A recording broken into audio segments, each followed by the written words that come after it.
This episode is brought to you by Move, Meditate, Sleep, an all-in-one platform to help you move more freely, meditate more easily, and sleep more soundly, with new content added every week. If you'd like to try a free 7-day trial, click the link in the pinned comment. Properly. Oh, you tap on the top, don't you? You tap on the bottom. Oh, really? Yeah, you tap on the bottom. Well, that's usually with, lager. Guinness is of course a whole different proposition. I just see my dad used to tap on the top, so... Did it work out okay for him? Yeah.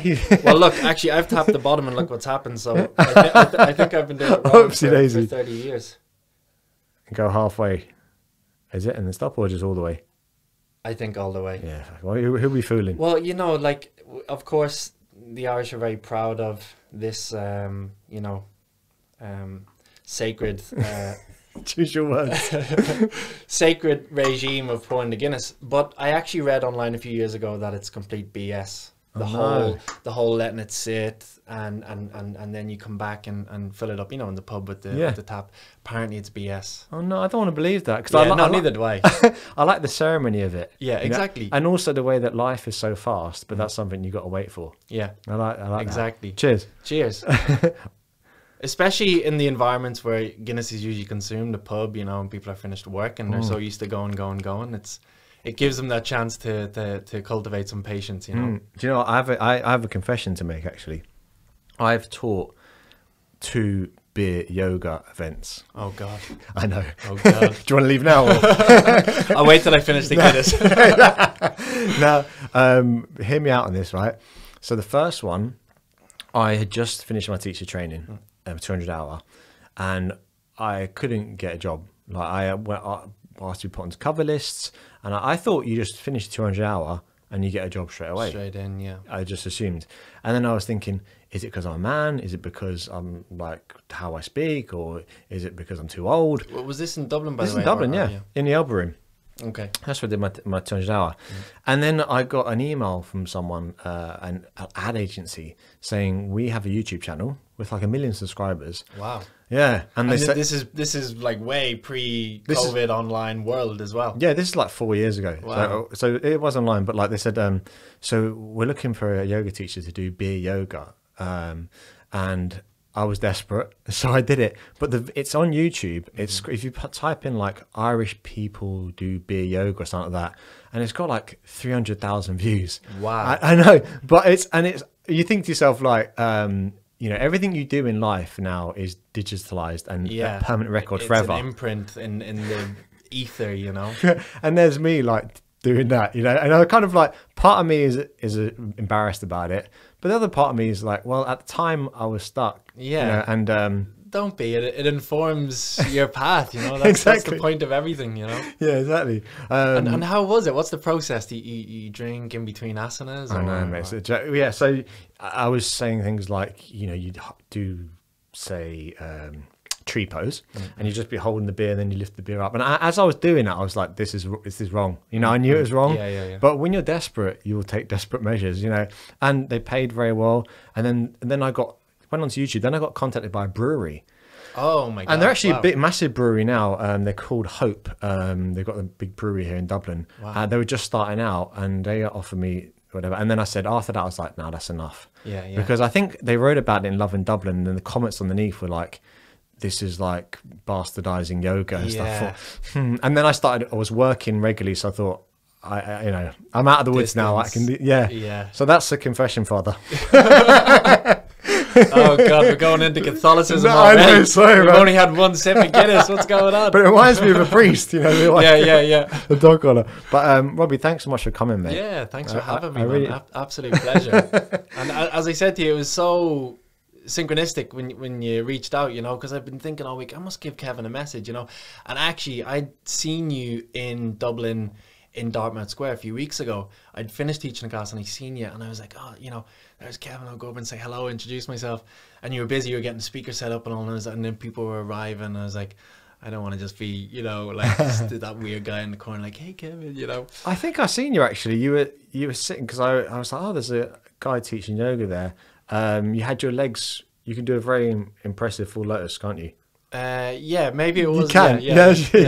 I was like, wow, that's impressive flexibility, No way. And But then I think I still get very nervous when I teach, you know. So I'm a bit kind of, that was my first public class in front of people for a long time. So I was just, you know, trying to be cool and calm. And although I regard myself as a confident person, I don't know what your thoughts on this, but I am not very good at small talk. I find it kind of, I'm not good at the chit chat. Sometimes I go too deep or ask like too serious questions. Or Yeah. But that's great. But then, I mean, now I regret not coming over to you. Like, hey, Kevin is like, what's it all about, man? Yeah, what's it all about? I'm like, oh, this is gonna be brilliant, guys. Yoga class called Love. Me and Kevin are gonna relax here. I think like that's a skill in itself. I mean, I think that what appealed to me about yoga initially was like how kind of weird people seemed or like interesting basically, and everyone's feel like it feels like a bit of a misfit. You know, you go to yoga, it's not a team sport, you're going for something else. And then when I went there, I feel like a bit of a misfit sometimes, but here feels like people are a bit more open.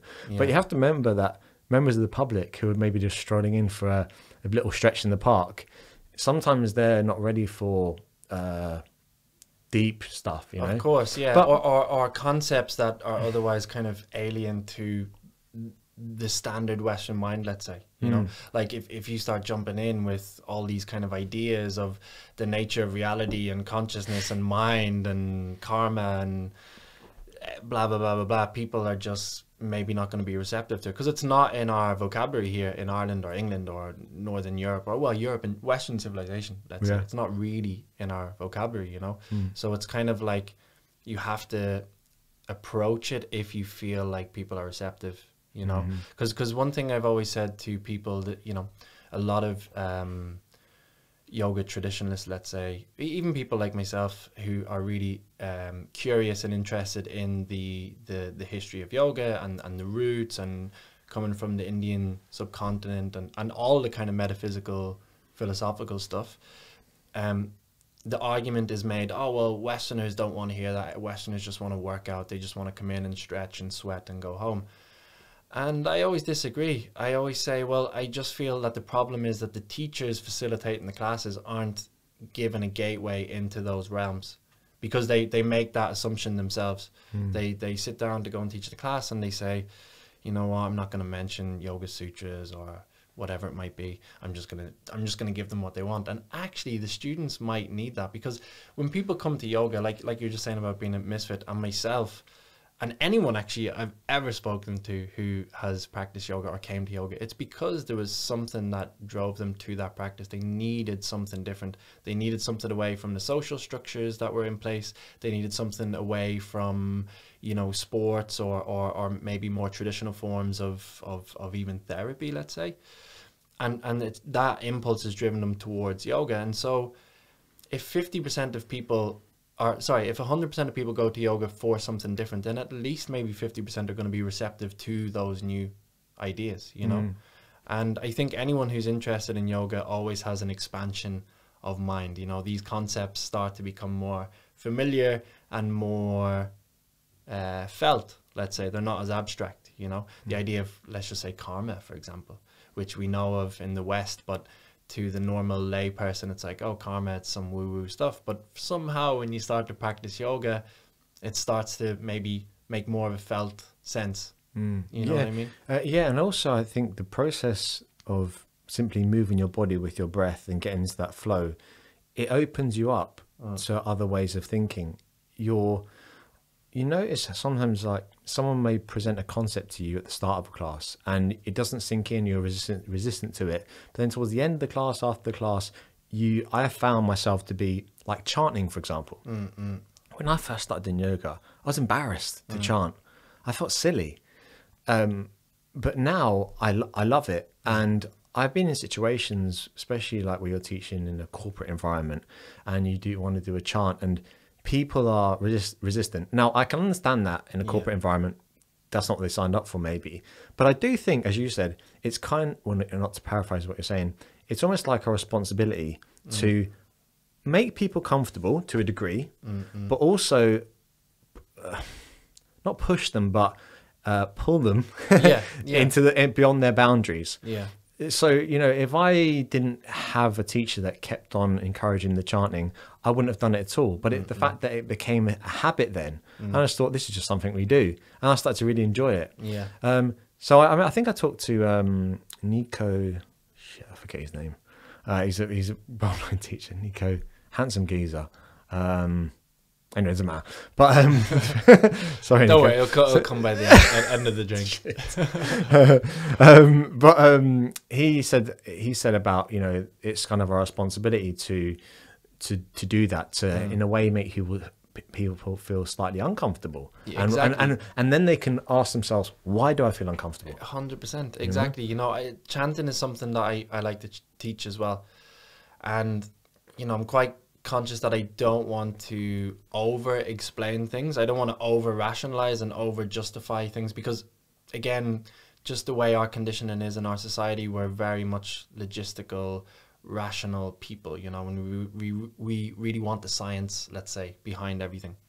And so in yoga, you're trying to kind of pull away from the very kind of cognitive ruminating mind and come into a more physical and emotional felt sense of how it is to, as you said, move your body with your breath, and how it is to chant, and what that actually does to you physiologically.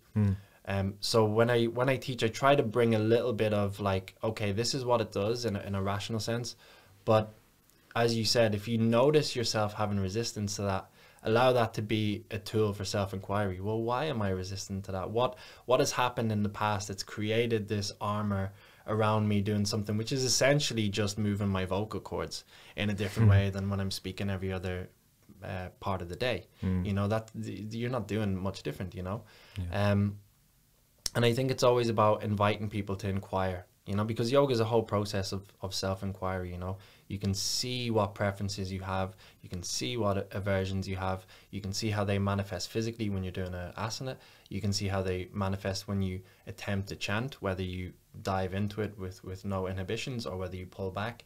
So it's always a process of like catching yourself and having that gateway into self-inquiry. So even with mantra, I think it can always be a gateway to say, look, if you find resistance, don't chant, like don't force yourself, but then, you know, allow that to be something that you can look back on the next time you go to chant, or even just after your contemplation, like what was it that was inhibiting me from going into do a chant, you know? Exactly. And but then it's, as we were talking about before you hit record, that skill of teaching is not pushing people but encouraging them, pulling them along, you know.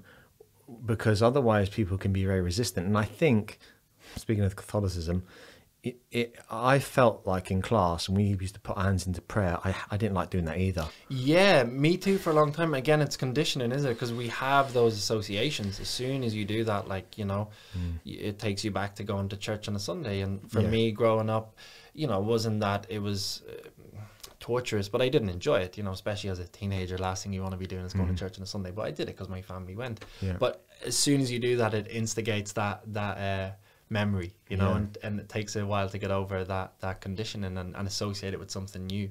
Even it actually took for me to go to Southeast Asia, because I lived in East Asia, but then in Southeast Asia, prayer hands is, people do that all the time. Just thank you.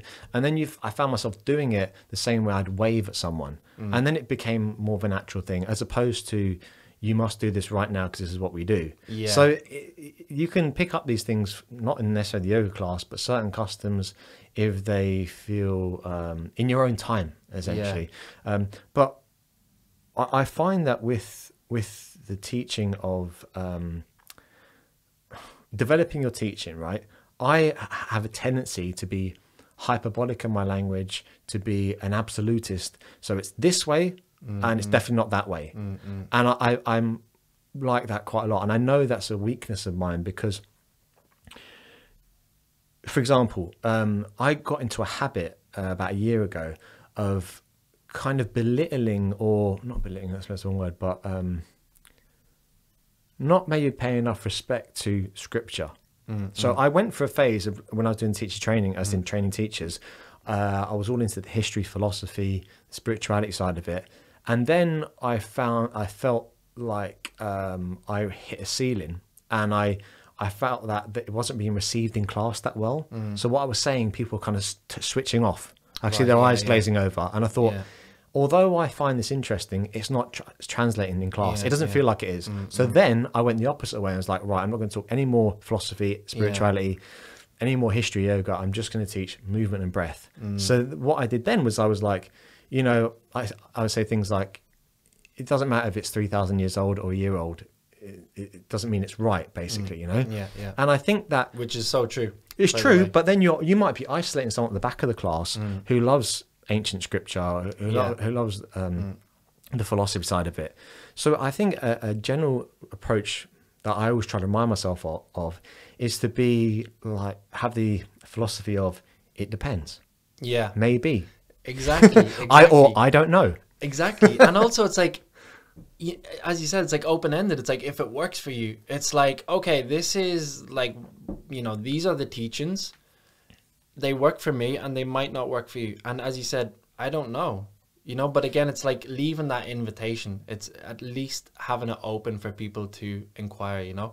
And again, like coming back to that, I really feel like most people I've spoke to who practice yoga at some stage have went through a phase, as you said, of enjoying and gaining from the philosophy. Like, I know that for me, I think what I found, the whole nature of yoga philosophy, because it's very vast and it's very kind of, it transcends a lot of time periods, a lot of social and cultural progressions in India especially.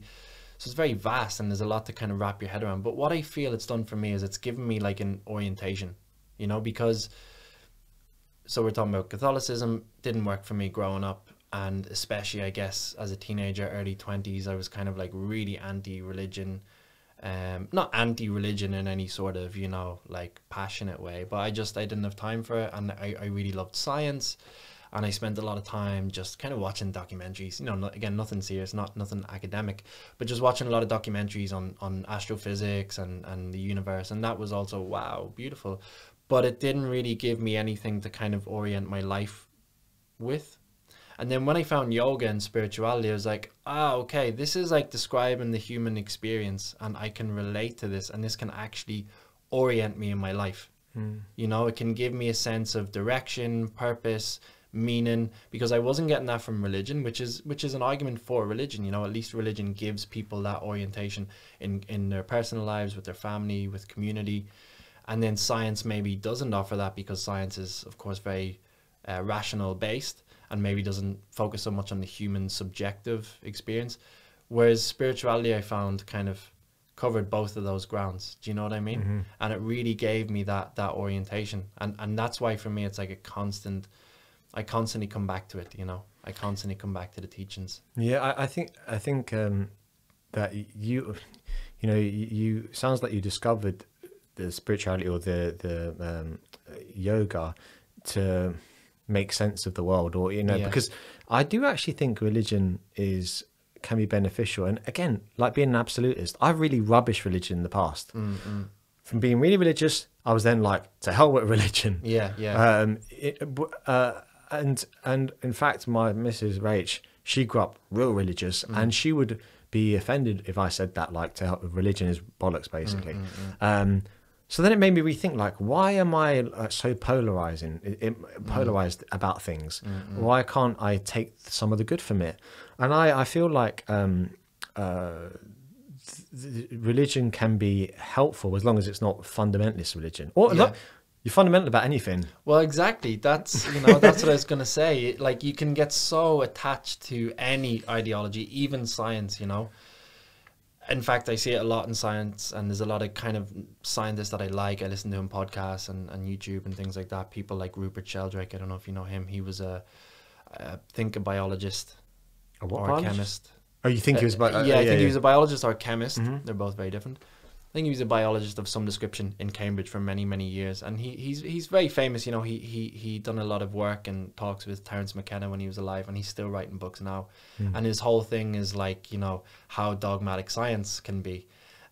You know, even for example, someone like Richard Dawkins, who's super atheist and super, you know, rational, materialistic science. I love listening to him. The guy's amazing. He you know, he's an evolutionary biologist, so of course his knowledge is wow.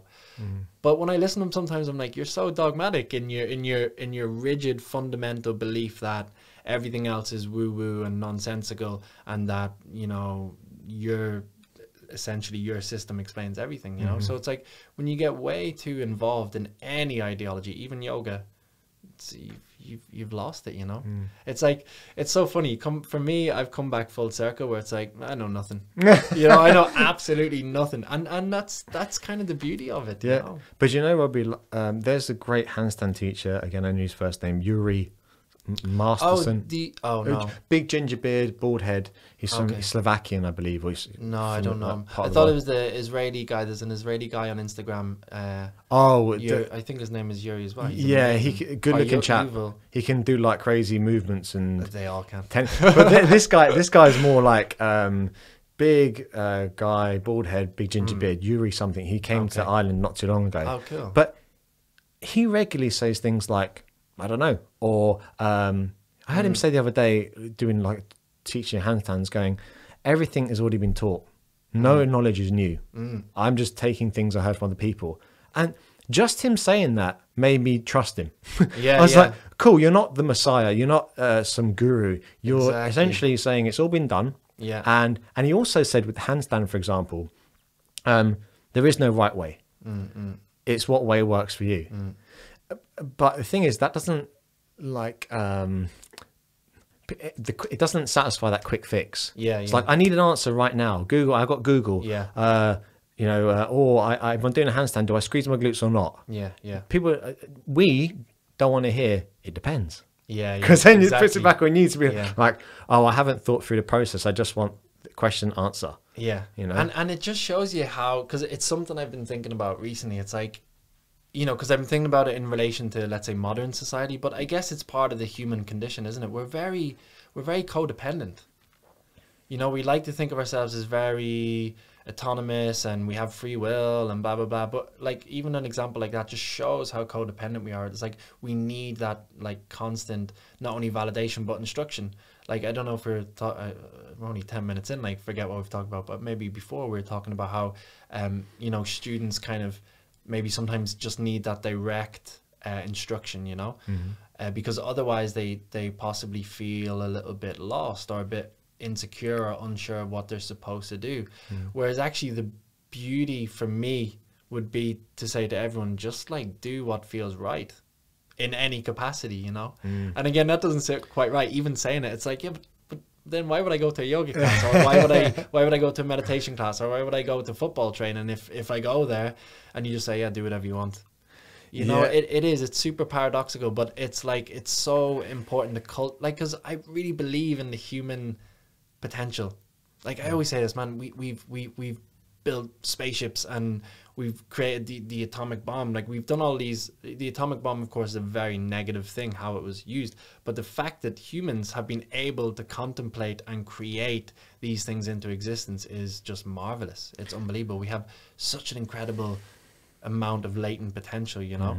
And it's like, if people can learn how to tap into that, because there is no difference between you and me and everyone else. It's not like one person is born with some sort of different mystical powers than someone else, you know. It's not the case. It's just that people aren't taught to be autonomous and have belief in themselves, and then they don't actually inquire into that and go for it, you know.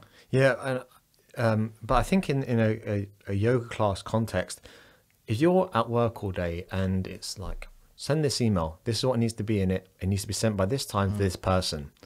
Right, cool. There's a list of instructions. There's a framework, essentially. Then you go to yoga class, and I've had it said to me, that remember we were in a all fours position, the teacher goes, move your spine how it feels good. I was like, I don't know how to move my spine. I have no clue. I need some sort of framework. And there was like people next to me kind of twerking and stuff, and I was like, I am an Englishman. I don't know how to move my hips in that way. You know, it's all much straight lines at me, you know. I hear you. And so if they say like flex your spine, extend your spine, I'm like, okay, I know now, bend it this way, that way. Okay, this is a basic framework, and now I can maybe work within that. So I think like as like professional communicators, I like to think of ourselves, a bit pretentious, but is like that transition between the office or the work environment to then go into a class. If you give people too much freedom, it becomes overwhelming. It can be overwhelming, exactly, or isolating. You know, as you said, it's like even that feeling of, well, I don't know how to, because it goes from one extreme to the other. It goes from, as you said, like focused, direct, like instructional qualities all day, to just like the shackles are off. It's maybe too much of a like grand leap. But it's really funny you say that, because I was teaching kind of somatic based yoga in Portugal. I'm hoping to do it now in Dublin as well. And when I first started practicing it myself, it was the exact same as you. You know, I've always had these conditions of, I'm really tall and like my body's just kind of awkward. Asana, yeah, I can work with, but you know, dancing or anything like this, I'm just like, I'm awkward looking at 2 left feet, you know. And so when it came to practicing the kind of free movement stuff and intuitive kind of yoga, at first it was really jarring, and I was confronted with all of those conditions as well, and self-limiting beliefs, you know. And it was a process to really let go of that. And it was a process to really understand, like, okay, there is feedback from the body that you can tap into. It's just, again, that the rational mind gets so in the way, and it's so used to following that pattern that it's used to carrying out in yoga classes that it does, you know. Yeah. And so it's a really interesting practice to delve into, you know, because it really, again, maybe reveals a lot, you know, what's there. But what you're saying there about being like awkward, essentially that conversation between your brain to your body is like a language, and if you're not fluent in it, you're going to feel awkward. But I noticed when I started jiu-jitsu, I was very able to because in jiu-jitsu, have you ever practiced jiu-jitsu? No. So I'd love to, though. It's a grappling wrestling sport, and you're essentially having to react in real time to the person and what they're doing. And it's very much like, the thing about jiu-jitsu is you have to make a quick decision, otherwise it can end quite badly, you know. Essentially the objective is to strangle the person. That makes it sound quite savage, but you know, you can tap before friendly sportsmanship. It's like strangle. Intense hugging. But before, just a little disclaimer on jiu-jitsu, like you are trying to strangle them or submit them, but they can then tap 3 times and you have to let go. So there's a kind of a gentle aspect to it. But my point is that if the person is doing something, I noticed that I could react quite quickly. I was quite nimble because I'm reacting to another person. Exactly. But reacting to my own thoughts was a lot slower. Yeah. And also a lot more of a tussle, right? Yeah, you know, definitely. There's a lot more friction. I don't look silly. Yeah. That's the thing. Exactly. It's like in a yoga class, for example, I was already I know I should have got over this, but I'm just telling the truth. I was 30 and I was so self-conscious that I was the only guy in the class, right? Couldn't do anything physically really that anyone else could do. And it takes a while to kind of to get over that. What did you have that experience? By the way, somatic, can you just explain somatic movement? How would you describe that? Yeah, well, when I teach it, the way I like to, you know, introduce it, because of course, if someone drops into a yoga class and they're expecting, you know, your kind of standardized sequence of asanas, and then you just go straight headfirst into this, it can be very confusing for people. So again, I like to try and keep it brief, but what I say to people is, look, use the asanas as a blueprint and allow yourself to mold your body around those blueprints, and they can be really tangible, you know. So a downward dog you can create the picture of a downward dog in your mind, sure, go ahead, but allow yourself to really be loose with that structure. And again, it's just encouraging people, anytime you feel the mind come into play and you feel that self chatter that's imposing limitations or whatever it might be, just try and physically move through it, you know. You don't have to. If you need to come into stillness, of course, come into stillness, but try and bring some physical motion into the body and allow then your mind to be redirected with that movement. And then you find that you can start to drop into those flow states a lot more consistently and with much more frequency than if you're holding static poses and, you know, like Hatha yoga, for example, or you know, something that isn't flowy. So it's just really encouraging people to just constantly drop in and just reminding people, like, look, your mind's going to come into play. That's what happens. Don't worry about it. As soon as it, like I don't know if you meditate, but it's the same if you have this kind of very self-inquiry style of meditation where you're just focusing on the breath, or like a Vipassana style. It's just anytime you notice fluctuations in your mind, or that your mind's drifted off with those thoughts that have risen to the surface, just come back to that center point, just redirect your mind. And it's the same except with movement. Just once you find yourself dropping into that place, drop back out and come into your body, you know. It's funny what you said there about, I forget how you phrased it, but Yuri says something similar. He's like, don't try. So like being soft in your movement, but intentional. Yeah, exactly. As opposed to... And then that's where the strength comes as well. Yeah, look at any like sportsman or athlete. Look at a boxer. When they throw a punch, they're not all tensed up. No. It flows. Exactly. It's left hand, then right hand. There's a corkscrew action going. Because they understand the mechanics and the flow of it and how to generate power. So you look at the best boxers, they're real relaxed. Whereas if you see someone who's really angry and they're fighting, they throw a punch, they can't generate nearly as much power because they're too tense. They're too tense, and everything becomes contracted. And what happens is when you're contracted, you lose that freedom. You know, so, you know, it's funny, let's say in a yoga practice or movement practice that's very intuitive like that, I find that even... because it works in the polar direction as well. So it's not only those moments where you feel stuck, but also those moments where you feel like if your mind comes in and says, oh shit, this is really good, you know, I'm flowing great or whatever, then that once the mind comes into that point of focus, you're going to snap out of that flow state, you know. So it's, again, it's a tricky one. It's a constant practice, but it's really about trying to not contract your energy or your focus down to anything, whether that thing is good or bad. Don't contract it and focus it down. Just stay really open and expansive, you know.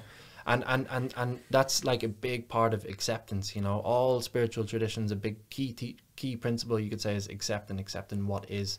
And so you really see that manifest in a body practice like that. Whether it's good or bad, try not to label it as such. Just accept it, that's what's arising in that moment physically, and let it just flow and continue on, you know. Because as soon as you start to, again, contract down and bring attention to it, narrow it down, you're going to lose that expansiveness, you're going to lose that gentleness, that gracefulness, that ease, that strength, you know. Yeah, let's say two scenarios. Right, the first scenario is you finish work, you send that email, book that meeting, get to yoga class. Then you go into yoga class. Well, when I do my down dog, everything's going to be lined up. Hands in the right place. They trace the lines on the mat. I'm pushing myself back. My fingertips are engaged, the whole lot. My breathing is consistent. I'm doing heavy ujjayi breathing, like really intense. And then you carry a whole practice like that, like all straight lines. Has to be really hard, essentially, for want of a better word. Or... scenario B is is you go to your class, and with some level of experience or body awareness, it could be from dance, from martial arts, from yoga, you start to learn how to be softer in your movement, and therefore you're not creating tension, you're letting tension go. Or if you do have tension, it's for a good reason, you know, for some strength, whatever. And the thing is, you can do this in any movement practice. You know, like say, for example, now, I used to be like, right, what am I doing for this hour or this hour and a half? This is my objective, handstands, splits, whatever it is. Whereas now, I'm just going to start moving and see what happens. And I move what I want to move. Yeah. And that, I don't speak any other languages apart from English, and I barely speak that very well. But the language I've developed is, would you call it body language, or just a relationship with my body, learning how to move it? Beautiful. What I need. And it's been an absolute gift. Yeah, because, same. Because now I can go to the park. I get sometimes people coming up, like other lads normally come up to me going, what are you doing? Yeah. They're like, what is this stuff you're doing? I'm like, I'm just moving, man. And they're like, why? Like they look at you like you're a headless chicken. Like you're moving. What? The thing is, though, it's very hard to teach that. So you can't. It is. What you have to do instead is in a class environment is to be like, this is our structure, this is our sequence, this is our basic principles, our foundation, and these are options. And then hopefully, I said to people like, you might go away, you might be on holiday. You might be, just in the house. You got to spare half an hour, and you're like, I'm going to move a little bit, and you can take ideas that you've learned from me in class. exactly. But I don't do like a vinyasa flow now at all at home. I just do like, right, I'm going to look after my knees and my ankles today, and this is a flow I'm going to do. Yeah. And it doesn't sound very exciting, but what it does is it concentrates my mind on one thing. Yeah, massively. And that's the most beautiful thing. It's like you've cultivated that relationship with your body, you know. Yeah. I think people, again, it's so paradoxical, isn't it? Because it's the simplest thing in the world. Like, for example, there's a big trend now towards breath work, you know, in the last, I don't know, because of COVID or just it was a coincidence, but in the last year, you know. And, you know, people are kind of baffled by this idea of like, just breathing, like what can that do, you know? And because the paradox is it's so simple, and it's the exact same with moving your body. It's like people are really in our society, they're caught up in most of the time in the sympathetic nervous system. Like it's something like 70 to 75%. It's estimated that we spend our time in this stressful state, and people therefore search really far outside of themselves for some sort of remedy for that, you know. And there's all sorts of amazing things like what do you call it, flotation tanks and things like this. But people, you know, think they have to throw a lot of money at things and invest in a lot, and it's like, no, you just have to literally sit in the ground and maybe throw your arms over your head and twist your spine a bit, and that's all it takes, you know. and but that, to cultivate that body awareness, takes time. Yeah, it takes practice, and it takes dedication. And it's so funny, as you said, it's like I'm the same as you. Like now, a long asana practice, not really. It's like some mobility work, just I want to just keep my limbs and my joints quite healthy, you know. I'll do some strength stuff, and then the asanas will be very static and maybe long, and I can really just breathe into them and melt, you know. And that's after years of like getting to this point of like, okay, this is what my body needs, you know. And if people can cultivate that, we'll have such a free humanity, you know, because people are, it's funny when you say, like, for example, guys will come over to you and say, what are you doing?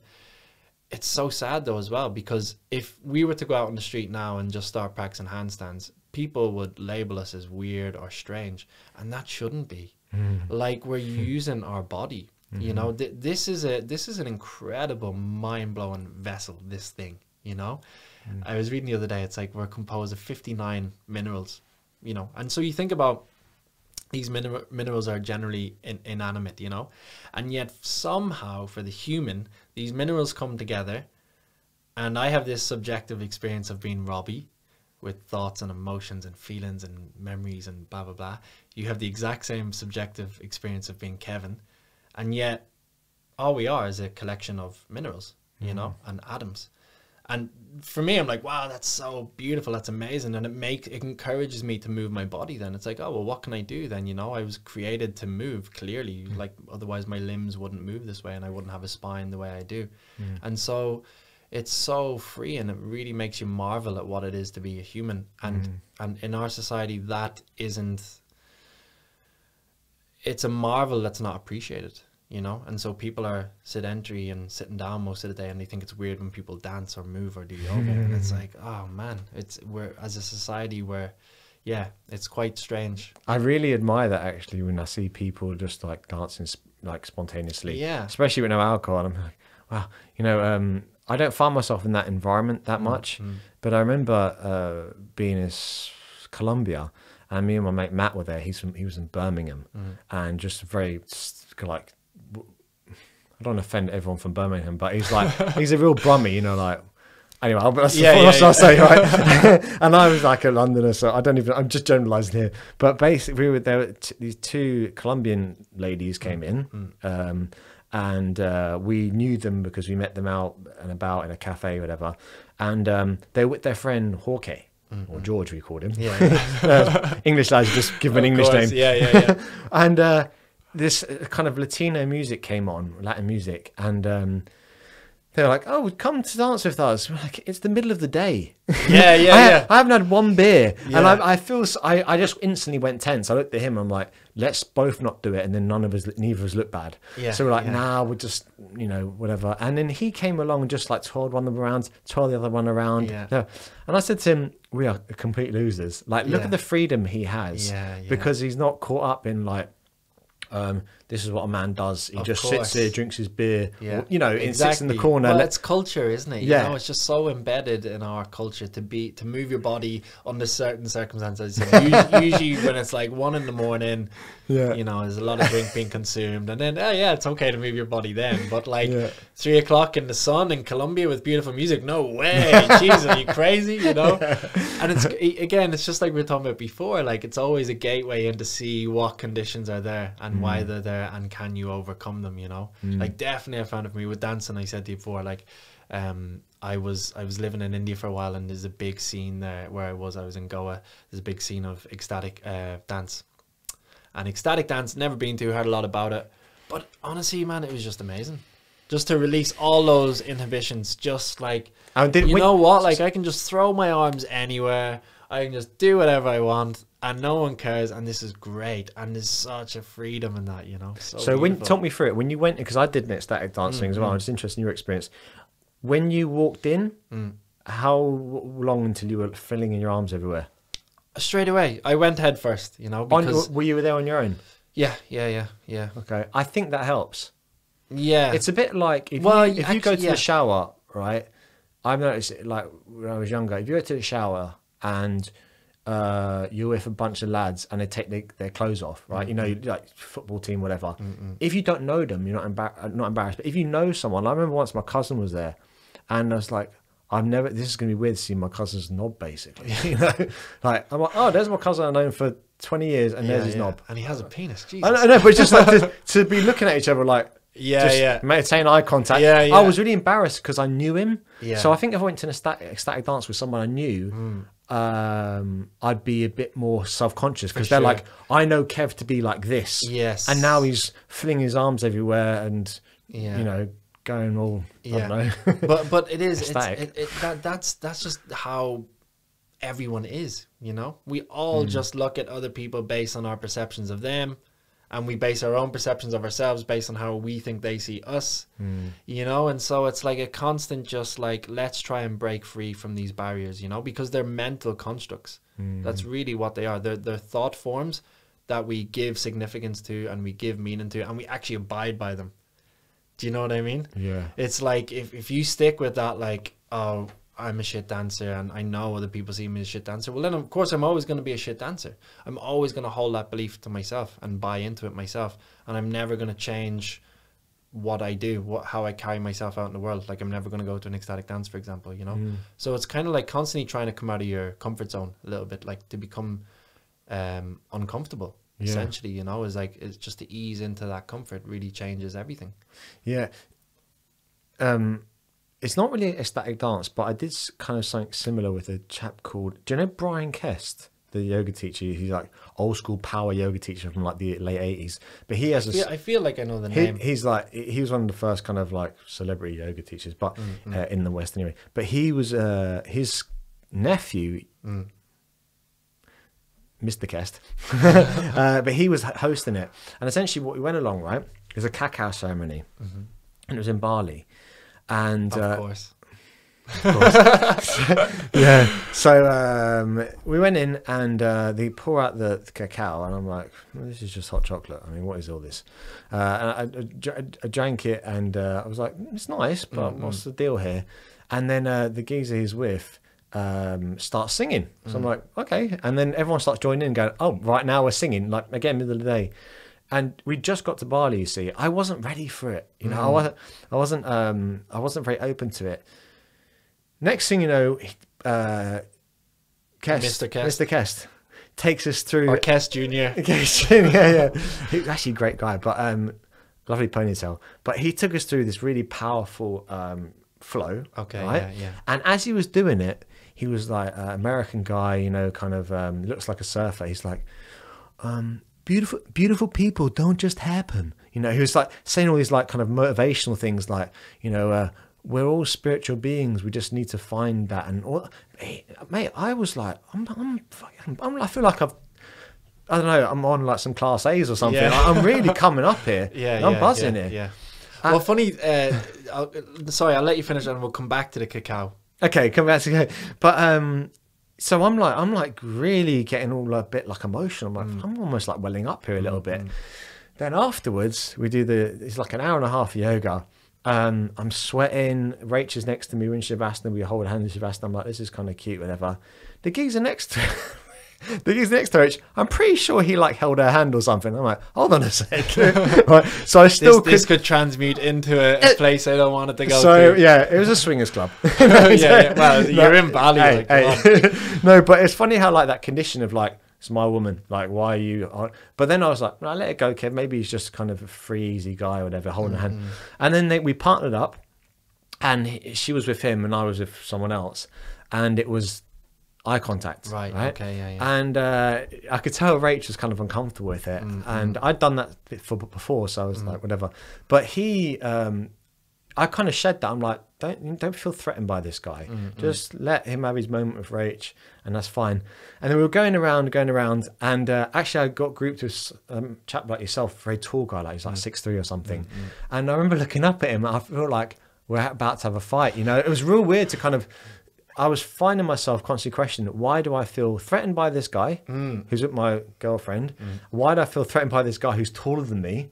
It's this thing I was like, I'm examining myself. Yeah. And then the last person I was staring at was Rach. And mate, cried like that. Wow. cried like a baby. I was like, and I didn't want her to see, she'd never seen me cry before. Wow. So she looked a bit kind of confused, and then kind of, I think, maybe appreciative that I would cry in front of her. Yeah. But we left, and I said, that is one of the best experiences that I've ever had. And it started going, what is all this? Yeah. Well, you know, it goes back to what we were saying before, even about like mantra chanting, for example. You have to give people the opportunity. It's not the same like grand gesture as an ecstatic cacao dance in Bali, but you have to give people the opportunity to just possibly explore a different dimension of their practice, you know? So what I was going to say about the cacao was I was at a festival in the UK a few years ago, and it was a sober festival, so no drink, no drugs, no nothing. And actually, on a side note, that was beautiful. That really sets up a completely different atmosphere at a festival, because I've been to Glastonbury, and in the same summer that year I'd been to a dance festival somewhere in the English countryside. I can't remember. Very different atmosphere, as you can imagine. So really beautiful. But a friend had cacao. It was the first time I'd ever had it, and drank the cacao. Beautiful taste, whatever.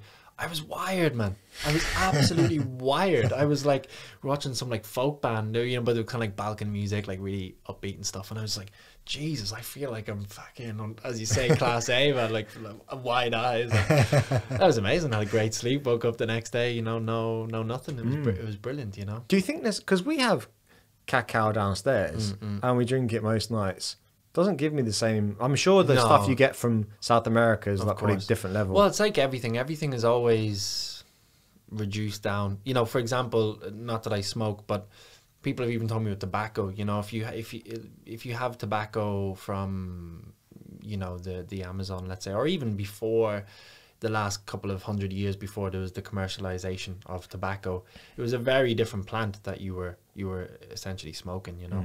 Same goes with cacao. If you're gonna get cacao in a shop here in Dublin, 9 times out of 10 it's gonna be obviously filtered down and infused with different things, you know, so it's not gonna do the same thing as such, you know. I think actually that's why breath work, I know it's, people got pranayama as well, but is so popular, because I've got a theory actually about smoking, right? I've looked at people. Sorry, I kind of interrupt myself. I know what you're going to say. I myself. Yeah, but like, I looked at a lad the other day, and he's smoking a vape. He's vaping. Okay. He's vaping, okay, right? Yeah.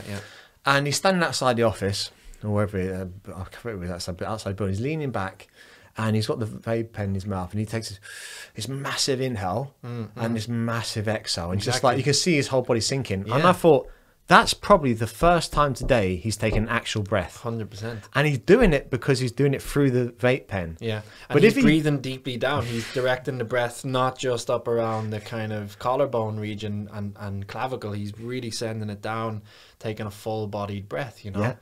Yeah. But yet, the beautiful air we have, like, you could take that breath, but it's not. It's almost like it's been channeled through a vape pen, unfortunately. Exactly. Like, and I know you shouldn't disrespect anyone, but vapors, what you doing? I mean, I smoked a little bit when I was younger, but I know it sounds shallow, but it kind of looks a bit cool, like James Dean, whatever. But vaping, Doesn't have the same aesthetic. No, it doesn't. You just like supping the vape pen. But yeah, it did make me think, like, I wonder how much of the satisfaction you feel from having a drag of a fag is actually the just the fact you've taken a breath. Again, it's paradoxical because it's so simple, but as you know, like, the body is just this very incredible human vessel that can flick switches in an instant if we know how to harness it, you know. And just that one big full-bodied breath is just like sending signals to your brain like, wow, life is beautiful. You know, that's what it does. And if we were to educate people in school, like kids, on how to, because for this guy, he's just doing what he knows regulates his emotions and regulates his stress. He knows that when he goes outside, like, you think about it, it's a whole sacred ceremony, you know, just dressed up in a different context. You know, it's like, I'm going to leave one space and I'm going to enter this domain where I can release and relax for a few minutes. And in that time, I'm not going to have to, you know, maybe look at anyone, speak to anyone. Maybe the guy wasn't on his phone. I'm just going to take this vape and I'm going to be fully present. I'm going to be fully aware of what's going on around me. I'm going to take a full-bodied breath. And that's a sacred practice. Sacred practice. On that term, sacred practice, you just made me think of something. And I was talking to someone about it today. I used to recruit people, as in like be a recruiter for companies. Like HR. HR, yeah. And one tip I would give to people is, when you go for an interview, always accept something from them. So if they say tea, coffee, water, oh no, I'm fine. Not a good move, because once you accept something, you start that process of reciprocity. Reciprocity, thank you. I think that's how I pronounce it now, I hope. And we're going with that because it's better than what I was going to say. Reciprocity. Right? You started that give and take. Yes. So, and it just made me think that so rare do you have someone, I'm assuming, visit your house, especially since this COVID thing come along, right? And this is part of the reason why I love a podcast, because it gives me a chance to meet people that I find interesting and have a chat. Have a chat. And then I think, well, this could share this with other people and see what they think, you know. But when and I was watching Ross Kemp on Gangs last night. Oh, hey, amazing, right? And I noticed that every time he goes to like a tribe somewhere or a gang somewhere, it's always the same thing. Yeah, have some of our liquor. Have some of our, smoke some of our whatever. Yeah. To eat some dung beetle or whatever we eat in the rainforest somewhere. But it's that thing of, if you want to sit with us and it's an invitation. It's an invitation. It's an invitation to take something and to share something together. And I think, like, 10 years ago, no one talked about coffee in Ireland. Wasn't a thing. Exactly. Cup of tea and a biscuit. Yeah. Now it's like, let's go for coffee. And obviously the drinkers industry is kind of declining a little bit, unfortunately. And yeah, coffee's kind of taking its place. But what it's made me realize is how it's such a shame that we don't spend time with each other. Of course. Like I'm love having you here, because I know I've been excited about it all day. Actually, a week, to be honest. And I'm like, oh, it's cool. We get to sit, have a drink, even if it was beer, tea, whatever. And it's just so fundamental to our existence, you know. And it's not. I don't want to. Maybe you don't want to either talk about COVID stuff, but I keep saying that to people. It's like, like, it sounds cliche to say it, right? But we are human beings, and that's a very different proposition than as we perceive other life forms on this planet, right? We are the sociable ones. We're the ones who gather together, work together, communicate, make love, unfortunately make too much war as well, but you know, we interrelate, you know. And we just so desperately need that interconnection. Like what we're doing now is just amazing. Just to sit and chat, see people's face, read their facial expressions. You know, there's all sorts of kind of theories in how the human brain came to be so large, you know. And one of them being how receptive we are to the varying and vast amount of facial expressions that we can convey, and how our brains develop to be able to process and read those facial expressions. That's the thing that's unique to humans, you know. I don't know the figures, but could be hundreds, could be thousands of varying facial expressions that we can convey, you know. And so again, there's a theory that the brain has developed so large in response to that metacognition, you know. So these are like really fundamental to our makeup, you know. And even I was listening to a podcast last week, really interesting doctor, and talking about the microbes. We've trillions in our body, you know. We're mainly microbes. And even now we're sharing microbes, you know, and that mine are communicating with yours saying like, hey, I need this mineral and I need this nutrient, and yours, they're reciprocal. Get off on microbes. Yeah, sorry, man. I thought we were cool because we're sharing a drink, you know. Right, have some microbes. But you know, it's that same thing. You're talking about the reciprocal nature of things, you know. So it's like our bodies even are in communication on a level we're not even aware of, you know. And it's like, so we really need that interconnectedness. It's just so fundamental to who we are. This is another conversation, but I feel like a very sickening feeling or something when I walk past someone who doesn't have a home, who's on the street, and I'm like, I give money sometimes. I once gave my umbrella not too long ago, whatever. I'm like, what does that do? Like, these people are just being forgotten about, basically. Yeah. I'm not saying I'm Mother Teresa or anything, but I can do maybe a little bit more than I am. So I have to wait and see. Now, Robbie, I'm really enjoying this chat, but this bloody dog. This is it. We've had our hour, unfortunately, so we got to wrap it, man. But any final words or where to find you or what we're working on? Well, yeah, just to say massive love to you, man. Thanks for having me on. And pleasure. Beautiful to hear what you're doing, because it's just so important, you know. And just to kind of finish off that last thread of thought, I think it's important that, you know, through COVID and, you know, myself being back here in Dublin, it's like there's so much, as you said, homelessness in Dublin. You know, I think especially the yoga community on the social media world is always, and thankfully, as far as I observed, they're trying to create change. And of course, there was a recent outreach with India and things like that. But it's like there's a lot going on the ground here. And again, if you perceive yoga as harnessing a relationship between you and directly what's happening around you, then surely that means we focus on what's going on around us, you know. And so I hope, and myself included, I'm trying, I got in touch. There's a great foundation that I'll actually mention because I emailed them and I can't do some teaching with them because of the COVID restrictions, but it's the Phoenix Prison Trust, and they run in the UK and in Ireland, and they bring yoga teachers into prisons to teach yoga, teach mindfulness, things like this. So, you know, it's just about, I think, yeah, as yoga teachers, let's say, and even yoga practitioners, because it's like I was saying before, we all have the capability. Everyone is powerful in their own right and can make little changes that changes people's days, their lives, you know. Like actually, you can smile to someone on the street and you've no idea what that smile could have done for that person. You really don't, you know. Yeah, absolutely, man. I the prison thing is like I actually want to talk about that, but I can't. But I mean, I'm definitely gonna ask you on again if you'd be up for it. Yeah, but, definitely. But we've so much we could, you know, rattle through. But so much wisdom. no, so much Guinness. Thank you so much, mate. Yeah, thank you, man. I appreciate it. This episode was brought to you by Move, Meditate, Sleep, an all-in-one platform to help you move more freely, meditate more easily, and sleep more soundly, with new content added every week. If you'd like to try a free 7-day trial, click the link in the pinned comment below.